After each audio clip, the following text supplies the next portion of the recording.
بكت عيني على ذنب. أعوذ بالله من الشيطان الرجيم. بسم الله الرحمن الرحيم. Do you know that Islam is all-encompassing? Islam dabbles into all forms of life, and that will take us to clearing the ground, shedding light on some misconception about this Islam or surrounding Islam.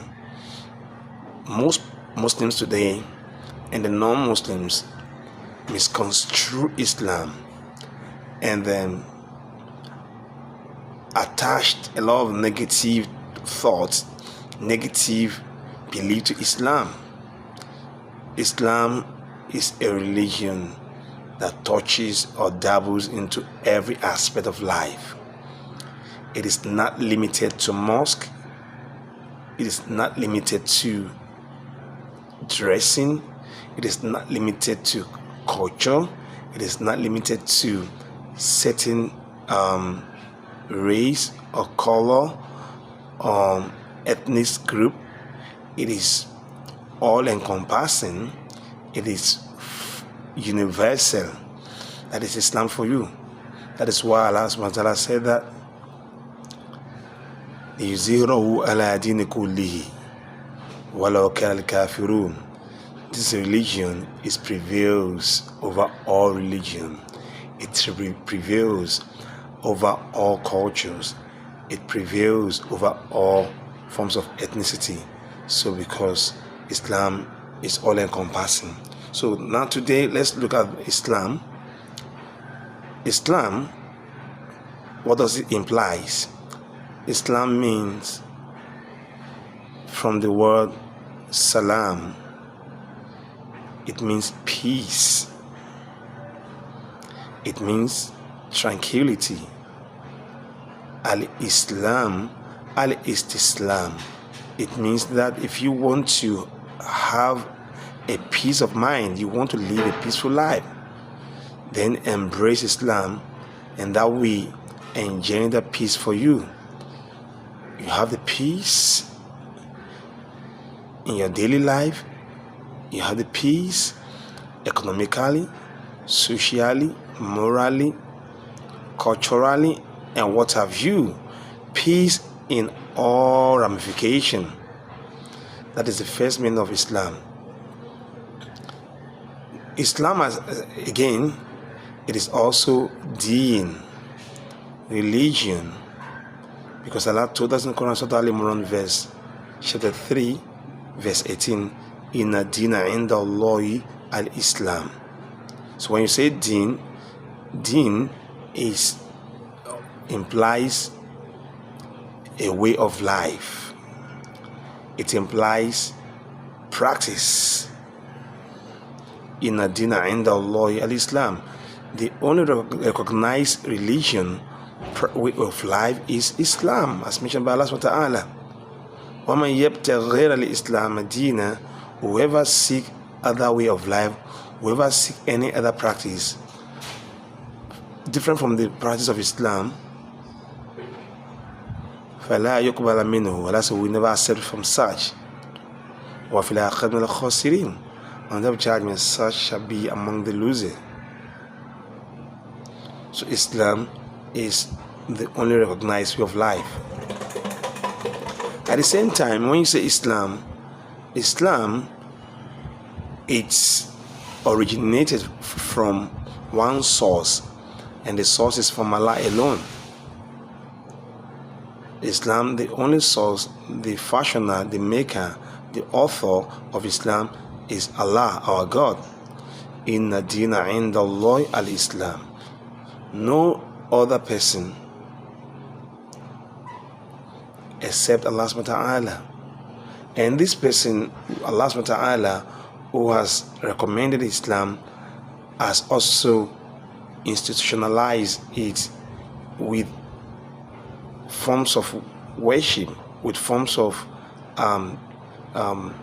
recommendation, directives, how we do it the way we ought to do it so that we can have a good results.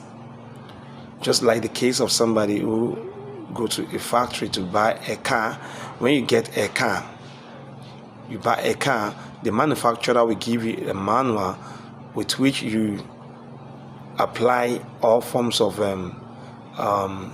directive, where you're supposed to fill with oil, where you're supposed to fill with water, where you're supposed to fill with engine oil, you're supposed to fill with petrol. And you must follow those directives. You must follow the manual. If you don't follow the manual, you know the implication. You know the implication. The implication is the car will be faulty, or you destroy such a car. If you want to destroy your way of life, that is when you refuse to follow the injunction and the directives by Almighty God, who has sent down Islam to us. And then what is the manual? He sent this manual to us via his prophet Muhammad Sallam. Yeah, that's why he said that. وَالَّذِي أَرْسَلَ رَسُولَهُ بِالْهُدَى is the one who has sent his prophet بِالْهُدَى, with a guidance, with a manual, وَدِينِ الْحَقِّ, and the truthful religion. So the recommendation, the manual, is sent with Prophet Muhammad Sallam.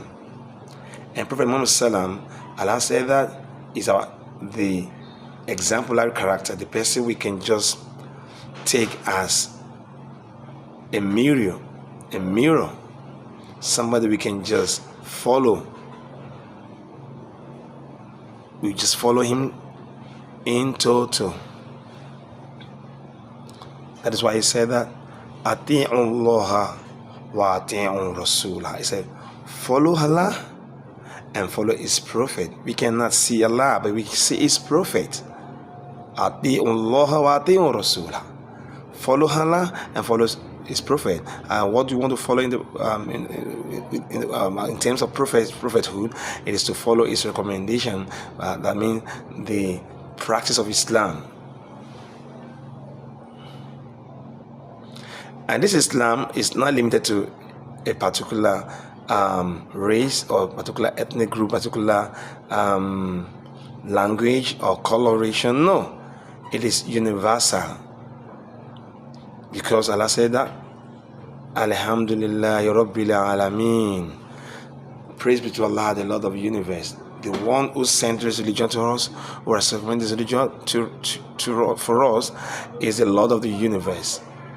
Rabbil Alameen, the Lord of the world. That is why if Allah send out his rain, it doesn't send the rain to the Arabs alone or to the Americans alone. It sends the rain to the whole world. When send out is the sun, it's sent to the whole world. Days and nights exist across board. So the religion also exists across board. That is why Allah said that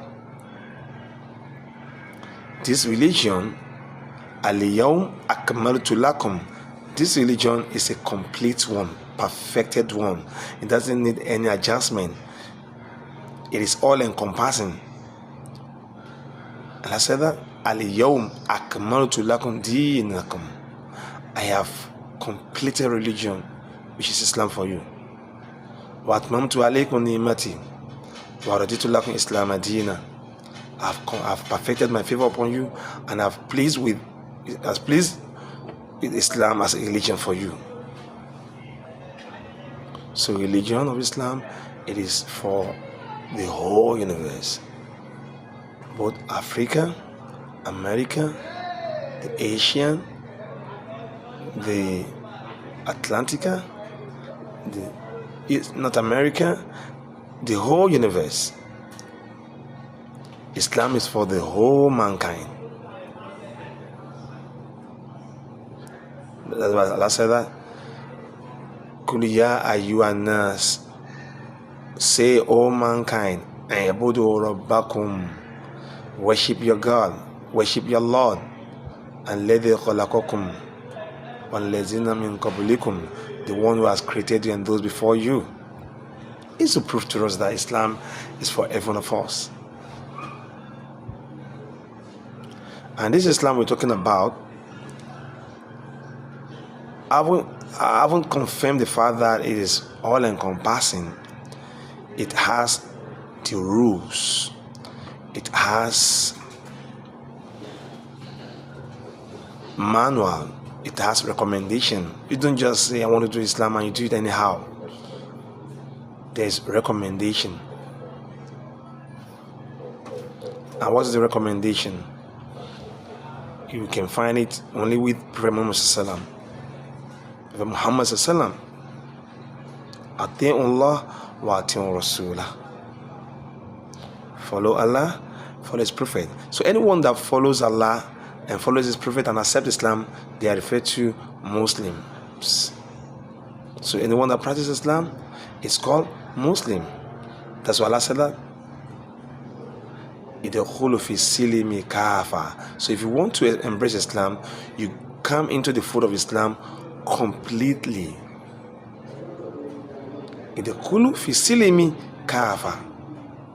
Come into Islam wholeheartedly. In salati wa nusuki wa mahya wa mamati lillahi rabbil alamin. My prayer, my sacrifice, my life, my death are only meant for Allah. That community is this is what I am commanded to do. One awwal min Muslimin, and I'm one of the first of those that surrender my life to Allah alone. Being a Muslim means someone who is submissive to Allah, who surrender his life or her life wholeheartedly to Allah alone. So if you want to be a Muslim, you come into Islam completely. And how do I mean coming to Islam completely? Everything you do.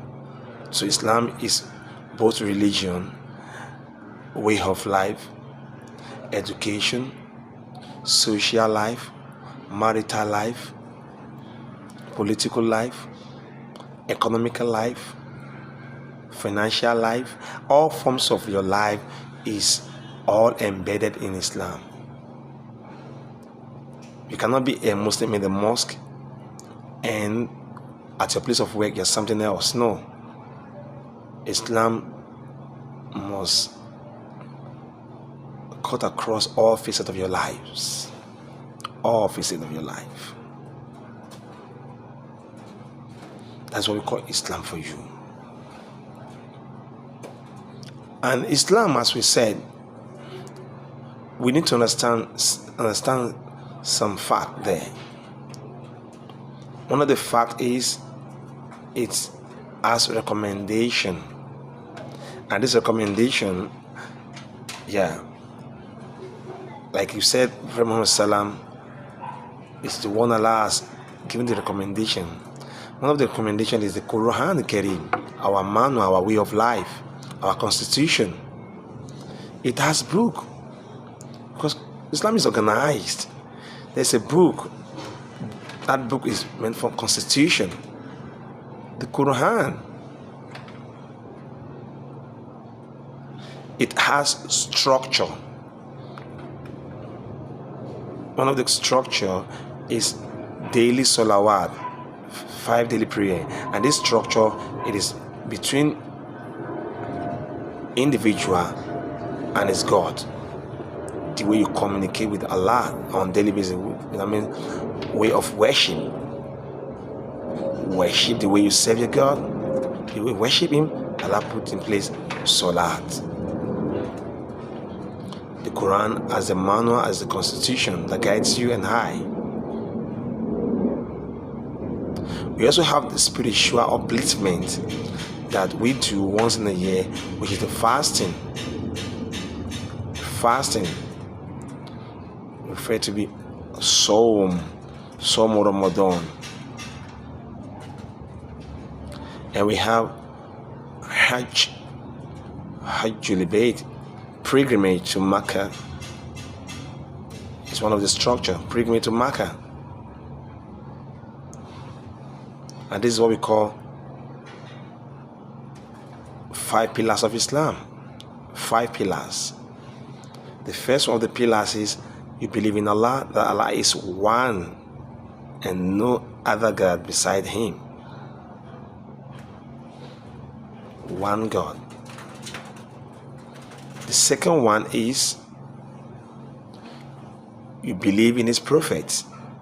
That is attached to the first one. You believe in Allah, you believe in his prophet. Then you uphold 5 daily prayers. You pray 5 times a day.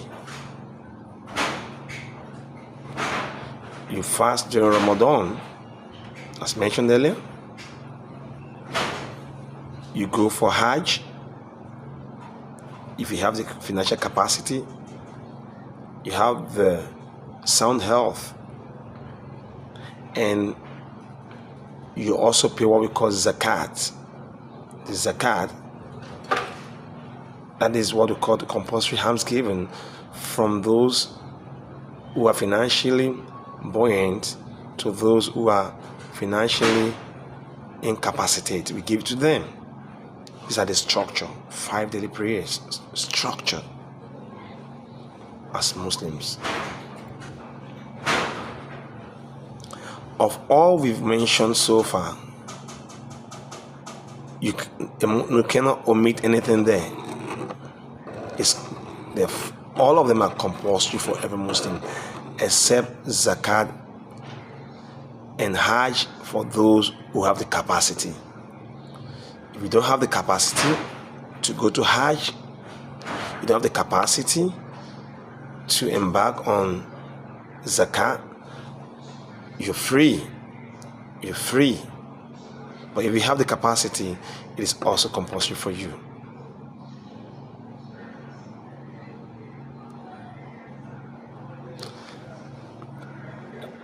Now, Islam as a religion, when you practice all of this, it is not limited there. Allah said that in the amanu wa amilu solihat, then you must be righteous. Righteousness, righteous deeds. Because all of these things we've mentioned, they have connection with your characters. They have connection with your attitude. They have connection with your social engagement. It is not that I'm a Muslim, I go to mosque. I'm a Muslim, I pay my zakah. I'm a Muslim, I've embarked on Hajj. I'm a Muslim, I believe in Allah. I'm a Muslim, I do this and that. But you're a Muslim, you tell lies. You are a Muslim, you backbite. You are a Muslim, you keep malice. You are a Muslim, you disobey your parent. You are a Muslim, you break the bond of family. No, that is not Islam for you. Islam wants you to strike a balance in between serving Allah and upholding righteous deeds. That's why Allah said, إِلَّا الَّذِينَ آمَنُوا وَعَمِلُوا الصَّالِحَاتِ. Those who believe in Allah and uphold righteous deeds. In Surah Al-Hajj, Allah said that, Ya ayyuhalladhina amanu, irika'u, who you believe, irika'u, prostrate, wasjudu, bow down for Allah, waf'alul khair, and uphold righteous deeds, uphold good deeds, la'allakum tuflihun, so that you can be successful. That we have seen cases where some people came to Prophet Muhammad and asked and told him that there happened to be a particular person is very religious, is very godly in terms of worship, but his cohort, his neighborhood, his family do not enjoy his social interaction, social engagement. Is not being good to them. So I said, then give him the information that is going to be an inmate of hellfire. Such person is an inmate of hellfire. You believe, you claim you practice Islam, and you are not being good to people around you. That is not Islam. We have seen cases of somebody who maltreated a cat, and that led him to hellfire. We have seen the case of somebody who hospitalized a dog, and that led him into paradise. So as far as Islam is concerned, Islam wants you and I to strike a balance between being religious and being righteous. They are inseparable. So, and you know that one of the misconceptions that people attach to Islam is we use people to judge Islam. No. We don't use people to judge Islam, but we use Islam to judge people's action. When you see a Muslim there doing evils, perpetrating evils, doing illicit acts, don't take him as a yardstick to prejudge Islam that Islam is not good because you have seen one Muslim who is doing something wrong. No. You ask, what does Islam say about this? Is that what Islam taught you? Because you cannot use an individual to judge a system. You use the system to judge them. Because Islam is a container. We are the content. So we cannot use the content to judge the container. It's not possible.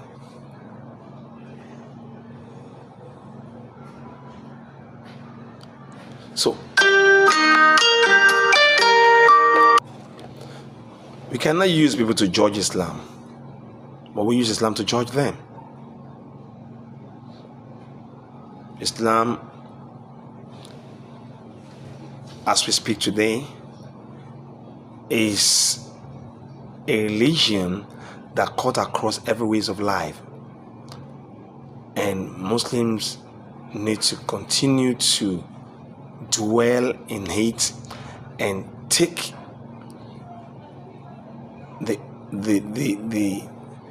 from the beauty, that beauty of Islam. Let's take from that beauty and show it to the world that Islam is beautiful. Islam is beautiful. So we don't, allow misconception. That is why this video, we address a lot of misconceptions people ask about this Islam. And one of the misconceptions is the misconception of using people to judge Islam. Your landlord is not good doesn't mean Islam is not good. Somebody who happens to be a Muslim do something that is very heinous to you, something malicious to you, doesn't mean that is what Islam preached. That is the first thing. Number 2, second misconception about Islam. People believe Islam is very harsh. Islam is a religion of enforcement. Islam is a religion of harshness. No.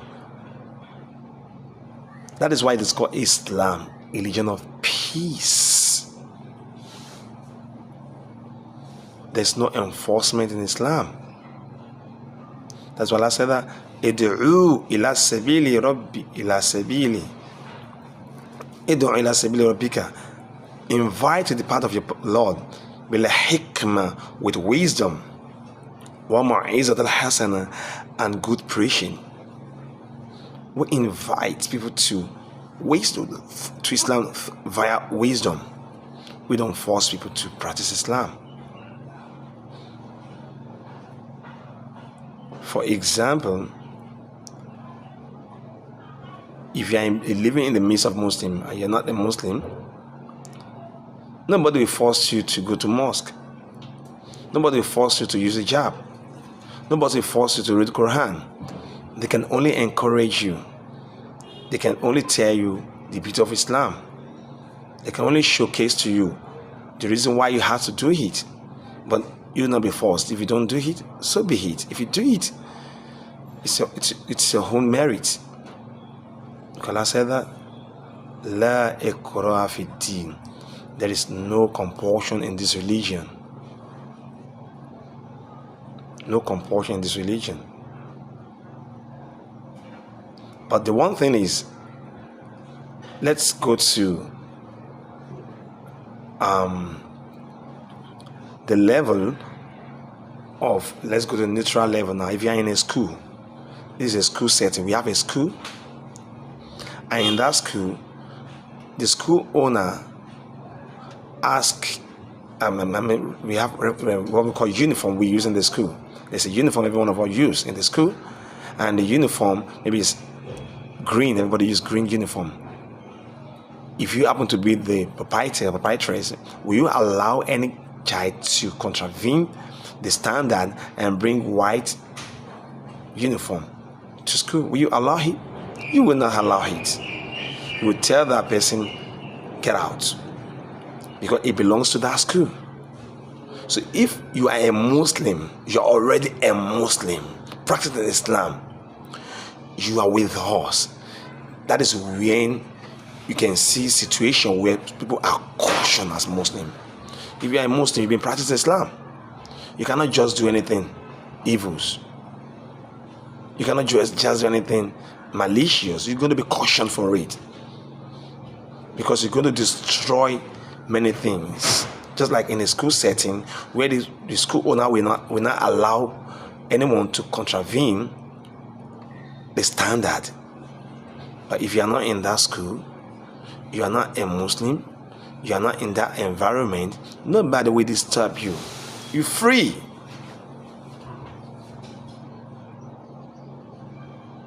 That's what Islam is telling you and I.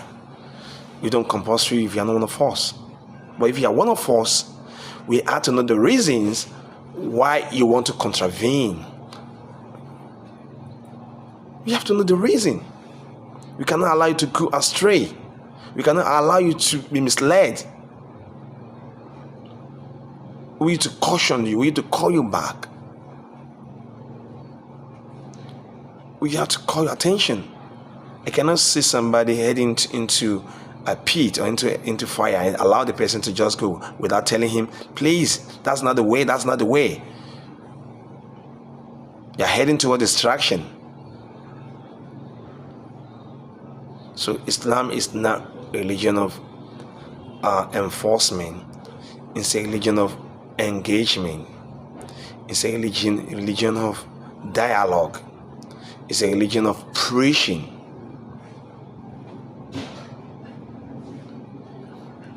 That is number one. Number two. Number three, misconception. People believe that Islam has come to exploit and enslave women. Islam has not come to exploit or enslave women. Islam honored women, honored wives, honor women as wife, honor them as mother, as daughter, as co-workers at the place of work, as human being, and as Muslim. That is why there's nowhere you will see, except in Islam, in the Quran, Allah dedicate a particular surah to the women. It is named Surah Al-Mu'minin. Surah Al-Mu'minin.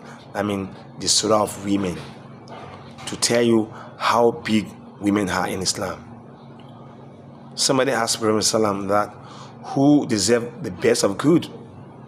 He said, Ummuka, your mother. Second time again, he said, who again? He said, Ummuka, your mother. Who again? Ummuka, your mother. He mentioned mother 3 consecutive times before he mentioned Thumma Abuka, your father. Mother, mother, mother. So women as a mother deserve respect even than the father. Deserve honored 3 consecutive times than the father. To the extent that Rasulullah said that the paradise of a child is underneath, under the feet of the mother.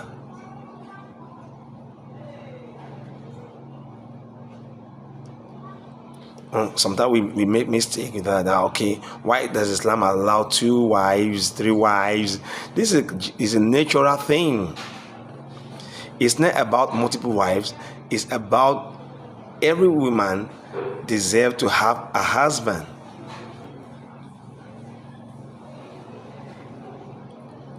Just like the case, because this is nature, you cannot cheat nature. Naturally, we cannot be equal in life. Some of us has no car. Some of us has 2 cars, 3, 4 cars. Some of us, we have, opportunities that others don't have. The same thing goes with when it comes to marital life, when it comes to family setting, having a wife. If I have a wife, for example, I have a wife. If I have a wife, what's the purpose of marriage? Sex, child upbringing,